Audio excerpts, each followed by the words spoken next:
I automated my work with AI and saved 20 hours a week. Part 2, the productivity problem. 45:3:30. Before I started using AI, most of my week was spent on tasks that were important, but highly repetitive.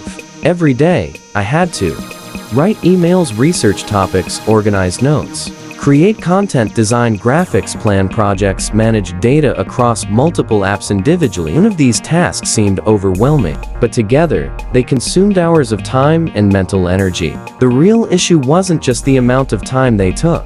It was the constant context switching. I would begin writing an article, stop to answer emails, switch to researching a topic, then move into designing a presentation. By the end of the day, I was exhausted, yet many important tasks were still unfinished. This is a common challenge for entrepreneurs and creators. We wear multiple hats: marketer, writer, researcher, designer, project manager, customer support representative. One person is responsible for everything. Efficiency becomes critical. The more time you spend on repetitive work, the less time you have for strategic thinking, innovation, and growth.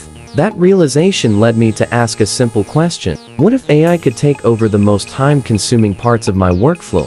Not to replace creativity or decision-making, but to handle the repetitive tasks that slow everything down. That question changed the way I work. The turning point. 35:00. At first, I was skeptical. Like many people, I thought AI was interesting, but I wasn't sure it would have a meaningful impact on my daily work. Then I began experimenting with a few tools. I asked ChatGPT to draft emails and outline blog posts. I used Perplexity to research topics in minutes. I created thumbnails and presentations in Canva. I organized projects with Notion AI, and I connected everything together with Zapier. The results were immediate. Tasks that once took an hour were completed in 10 minutes. Research that required dozens of browser tabs was condensed into clear, cited summaries. Design work that used to feel intimidating became straightforward. Over time, these small gains added up to something significant. I was no longer spending my days buried in routine work.